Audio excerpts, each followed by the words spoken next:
Hello hello hello, मेरा नाम है आनंद वर्मा और आपका मेडिकल काउंसलिंग सेंटर में स्वागत है। तो आज है संडे और बहुत ही स्पेशल वीडियो होने वाला है। जिनके नंबर 113 से 300 है उनको कौन से स्टेट में ट्राई करना चाहिए, कहाँ ट्राई नहीं करना चाहिए, टाइम नहीं खराब करना चाहिए और क्या क्या इंपॉर्टेंट पॉइंट है, बढ़िया से बात कर लेंगे।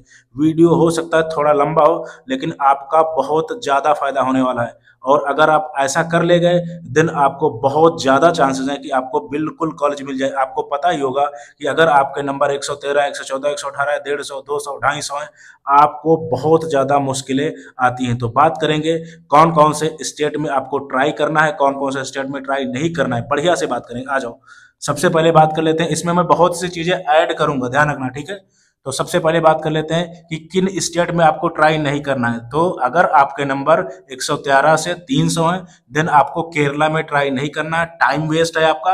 और आप केरला के चक्कर में रहे देन आपके जो है दूसरे स्टेट की भी आपकी सीट फुल हो जाएंगी, क्योंकि केरला में अगर आपको एडमिशन चाहिए देन आपकी ऑल इंडिया रैंक 75,000 होनी चाहिए, ठीक है। और 1 लाख तक आप काउंसलिंग करा सकते हैं। मेरी बात समझ गए। तो केरला ट्राई नहीं करना है, छत्तीसगढ़ ट्राई नहीं करना है, क्योंकि यहाँ की फीस बहुत कम है। सबसे नंबर पे जो है एक पे केरला, उसके बाद में छत्तीसगढ़ की फीस, तो यहाँ की कट ऑफ हाई रहती है।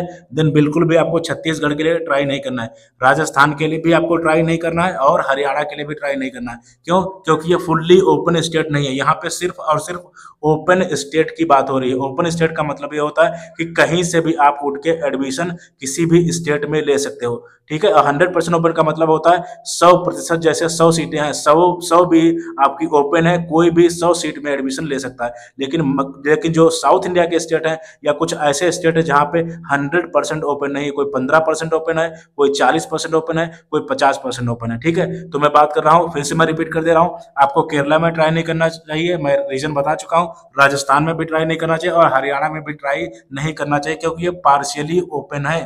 पार्शियली ओपन एक टर्म ये थोड़ा सा गलत हो जाएगा, ओपन तो है बट यहाँ पे रिजर्वेशन सिस्टम है, ठीक है। तो ध्यान रखना, सीट आपके हिस्से पे बहुत कम आएंगी। तो आपको कौन कौन से स्टेट में ट्राई नहीं करना है? केरला, छत्तीसगढ़, राजस्थान, हरियाणा। अगर आपके नंबर 113 से 300 नंबर है, याद रखना। और आपको ट्राई किन स्टेट में करना है? देन आपको यूपी में ट्राई करना है। यूपी में इस वजह से ट्राई करना है क्योंकि 100% ओपन स्टेट है। और आपको एमबीबीएस करना हो, चाहे बीडीएस, चाहे बीएमएस, चाहे वेटनरी, चाहे बीएमएस, कुछ भी करना हो, सबकी मैं बात कर रहा हूँ। यहाँ केवल एमबीबीएस की बात नहीं है। मतलब 113 से 300 नंबर है, आपको एमबीबीएस, बीडीएस, बीएमएस, बीएचएमएस कुछ भी करना है देन इन बातों का ध्यान रखना, ठीक है। सबसे पहले आपको कहाँ ट्राई करना चाहिए? अगर आपके नंबर 113 से 300 है, यूपी में ट्राई करना चाहिए। उसके बाद में कर्नाटका में ट्राई करना चाहिए। मैं इस पे एक दिन वीडियो करूंगा कि यूपी और कर्नाटका ऐसे स्टेट हैं जहाँ पे बहुत प्राइवेट कॉलेज हैं। और आपको आपको जो है कर्नाटका जाना चाहिए या कर्नाटका वालों को यूपी आना चाहिए, नहीं आना चाहिए, इस पे बात करेंगे, ठीक है। तो मोटा मोटी मैं आपको बता दे रहा हूँ, यूपी में आपको ट्राई करना चाहिए, कर्नाटका में आपको ट्राई करना चाहिए, डीम्ड हमारे जो मेडिकल कॉलेज हैं इनमें ट्राई करना चाहिए। और वेस्ट बंगाल जो है आपको ट्राई करना चाहिए, बिहार, आपको उत्तराखंड और आंध्रा और तेलंगाना। याद रखना कि यूपी 100% ओपन स्टेट है, ऐसे ही हमारा जो है वेस्ट बंगाल 100% ओपन स्टेट है, बिहार 100% ओपन स्टेट है, यूके 100% ओपन स्टेट है, आंध्रा और तेलंगाना यहाँ पे रिजर्वेशन सिस्टम है। यानी सारी सीटें आपके लिए नहीं है, उनकी ज़्यादातर सीटें उनके स्टेट के बच्चों के लिए हैं। और अपने यहाँ कोई भी सेमी गवर्नमेंट का, मैं खुद यूपी से बिलोंग करता हूँ, यूपी लखनऊ से हूँ, और मेरा सारा कुछ सिस्टम जो है हमारा बैंगलोर से मैं कर रहा हूँ। तो बिल्कुल मैं अपना नॉर्थ भी जानता हूँ और मैं साउथ भी जान रहा हूँ। ये चीजें आप ध्यान रखना। तो आपको कहाँ ट्राई करना है ये मैंने आपको बता दिया। अब आपको इंपॉर्टेंट पॉइंट क्या है जिनमें आपको ध्यान रखना है? देखो, सबसे पहले बात करते हैं इंपॉर्टेंट पॉइंट। देखो, अगर आप साउथ इंडिया से हैं और आपके नंबर 113 से 300 हैं, प्लीज आप नॉर्थ में ट्राई करना, क्योंकि साउथ का कोई भी बच्चा ज्यादातर नॉर्थ में नहीं आना चाहता और नॉर्थ का बच्चा जो है साउथ में नहीं जाना चाहता। तो आपके चांस बन सकते हैं। कहने का मतलब ये है, अगर आप नॉर्थ से हैं देन साउथ में ट्राई करो, और साउथ से हैं नॉर्थ में ट्राई करो। लेकिन प्रॉब्लम यह है कि साउथ में ज्यादातर रिजर्वेशन सिस्टम है, 100% ओपन सीट नहीं है, ठीक है, ध्यान रखना।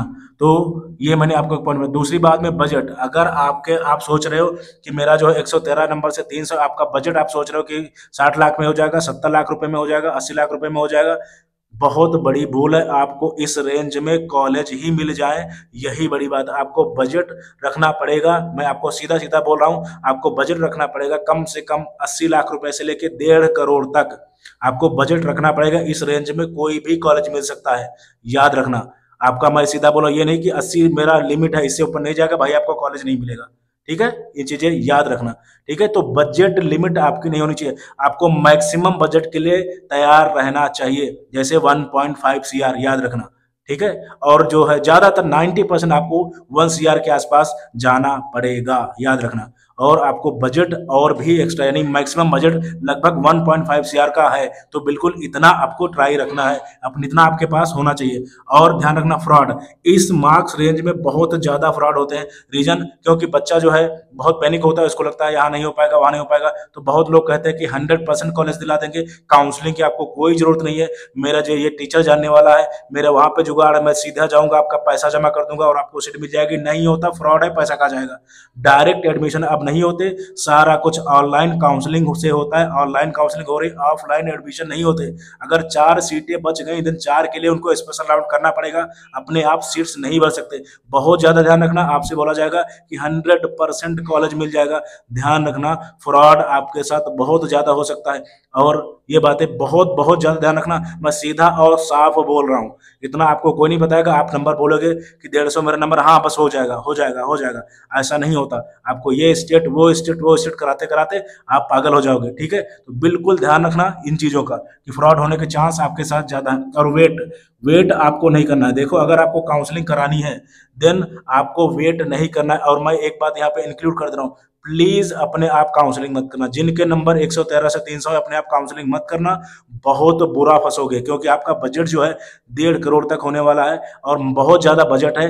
देन अपने आप प्रॉब्लम यह है कि आपको आपको नहीं पता कहाँ कैसे क्या जो है, कैसे राउंड कैसे रूल सारा कुछ होता है। अपने आप, मैं सीधा बोल रहा हूँ, अपने आप ट्राई मत करना। 10-20-15 हज़ार 20 हज़ार जो भी फीस है दे देना और शांत बैठो, उस काउंसलर पे आपको भरोसा करना है, किसी से भी काउंसलिंग कराओ।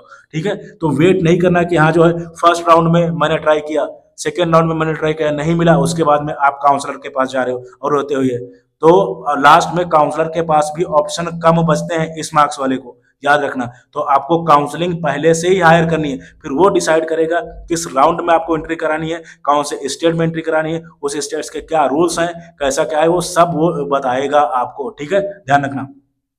मैं अभी बात कर चुका हूं कि आपको सेल्फ काउंसलिंग नहीं करनी इतने नंबर वालों को, याद रखना, अपने आप नहीं करनी। और आपके पास प्लान बी और प्लान सी होना चाहिए। मैं आपको फिर से बता रहा हूं, अगर आपके नंबर इतने हैं और आप हमसे काउंसलिंग करा रहे हैं, मैं आपसे प्लान बी जरूर मांगूंगा। जैसे मैंने आपसे बोला कि यूपी में हो जाएगा, उसके बाद में मैं आपसे प्लान बी, क्योंकि बहुत कम नंबर है भाई, मुझे देखते रहना पड़ेगा कहाँ कैसे क्या जो है कट ऑफ चल रही है। ये अपने आप नहीं कर पाओगे, पूरे ऑल इंडिया की कट ऑफ आप सोचो कैसे आप ढूंढ पाओगे, बहुत मुश्किल काम है। उसके बाद में वहां के रोज पता लगे 4 जगह फीस बड़े पड़े हो और वहां जो सीट ही नहीं हुआ, आप काउंसलिंग करा रहे हो, तो ये सारी चीजें ध्यान रखनी है।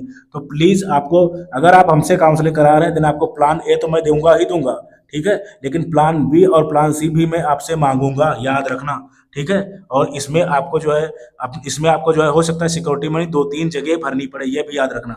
ठीक है, बजट की अगर आपको टेंशन है तो काउंसलिंग ही मत कराओ, चुपचाप बैठो ड्रॉप ले लो, ये चीज कर सकते हो। ठीक है, तो और हाँ, जिनके नंबर 300 प्लस हैं उनके साथ क्या हो सकता है, जिनके नंबर 300 प्लस उनके साथ ज्यादा से ज्यादा ये हो सकता है कि उनके मार्क्स पे, जैसे मान लेते 300 नंबर पे कोई अच्छा कॉलेज मिलने वाला था, अगर वो अपने आप काउंसलिंग करते हैं तो हो सकता है वो न उस रेंज का कॉलेज ना उठा पाए। जैसे कोई 500 नंबर का है कॉलेज, वो 300, ये ऐसे होते ना, अगर सही से राउंड पे काउंसलिंग कर लेगा ना तो 300 नंबर का 500 नंबर वाला कॉलेज मिल सकता है। तो उनके साथ ज्यादा से ज्यादा क्या हो सकता है, उनकी मार्क्स पे, उनकी रैंक पे, उस बजट में, या वो उतना बढ़िया कॉलेज ना ले पाए, इससे ज्यादा कुछ नहीं होगा, उनको कोई ना कोई कॉलेज जरूर मिल जाएगा, उनके साथ इतना ज्यादा दिक्कत नहीं होने वाली है। तो 300 नंबर से जिनके ऊपर है। और अगर मैं अपने पेड काउंसलिंग प्रोग्राम की बात करूं देन मैं आपको बता रहा हूं फिर से कि बिल्कुल अपने आप काउंसलिंग नहीं करनी है। और जब आप मुझे कांटेक्ट करोगे और स्क्रीन पे आपका नंबर चल रहा होगा, आप वहां पे आप जो है व्हाट्सअप करना और लिखना पेड काउंसलिंग। ठीक है, तो बिल्कुल आप करा सकते हैं काउंसलिंग। और मैं फिर से बोल रहा हूं कि आपको टेंशन नहीं लेना, जो कुछ बात होगी एकदम मैं साफ और क्लियर आपसे बात करूंगा, कोई हिडन चीजें नहीं होने वाली। और इसके बाद में कोई हिडन फीस भी आपकी नहीं होने वाली। लगभग 150 से ज्यादा बच्चे मैं रजिस्टर कर चुका हूं, अगर आप चाहेंगे देन अभी आपका कम पैसे में काउंसलिंग हो जाएगी। ठीक है। और अगर आप सेकेंड राउंड से आ रहे हैं या स्टेट राउंड से आ रहे हैं, देन आपकी फीस अच्छी खासी बढ़ेगी। मैं साफ और सीधा बोल रहा हूँ, क्योंकि तब मेरे पास भी ऑप्शन बहुत कम बचते हैं, ठीक है। और मैं फिर से बोल रहा हूँ कि राउंड्स एंड रूल्स बहुत ज़्यादा इंपॉर्टेंट होता है। किस राउंड में आप जो है घुस रहे हैं, आपका काउंसलर किस राउंड में आपकी एंट्री करा रहा है, वहाँ के रूल्स क्या, क्योंकि आपको शायद ना पता हो, एमबीबीएस के अलग रूल्स होते हैं, बीडीएस के, बीएमएस के, बीएचएमएस के, सबके अलग रूल्स होते हैं, स्टेट के अलग रूल्स होते हैं, स्टेट में हर राउंड के अलग रूल्स होते हैं, एमसीसी में, ऑल इंडिया कोटा में हर राउंड के अलग रूल्स होते हैं। स्पेशली सेकेंड राउंड के बाद खिचड़ी सारा कुछ हो जाता है, अपने आप बहुत मुश्किल है। और जब से ऑनलाइन चीजें हो गई ना, तब से प्रॉब्लम ये आ रही है कि 3 महीने में सारी काउंसलिंग साथ चलती है।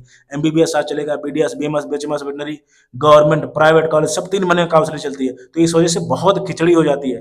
तो याद रखना, अभी ऑफलाइन चीजें नहीं होती, कॉलेज में आप जाके एडमिशन डायरेक्ट नहीं होते, काउंसलिंग के थ्रू ही आपको जाना है, ठीक है। यही लीगल प्रोसेस है।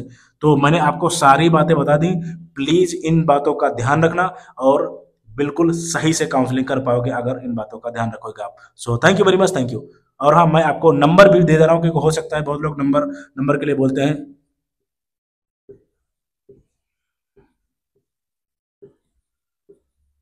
ये आपका नंबर है 9554735501। इस पे आपको व्हाट्सअप करना और काउंसलिंग लिखनी है, ठीक है। देन मैं आपको रिप्लाई करूंगा, कैसे क्या फीस है, सारा कुछ रहने वाला है, मैं आपको बताऊंगा। और ये बिल्कुल भी नहीं होगा कि किसी से इतनी फीस ले लीजिए, किसी से उतनी ले लीजिए, किसी ऐसा कुछ भी नहीं होने वाला, ठीक है। So thank you very much.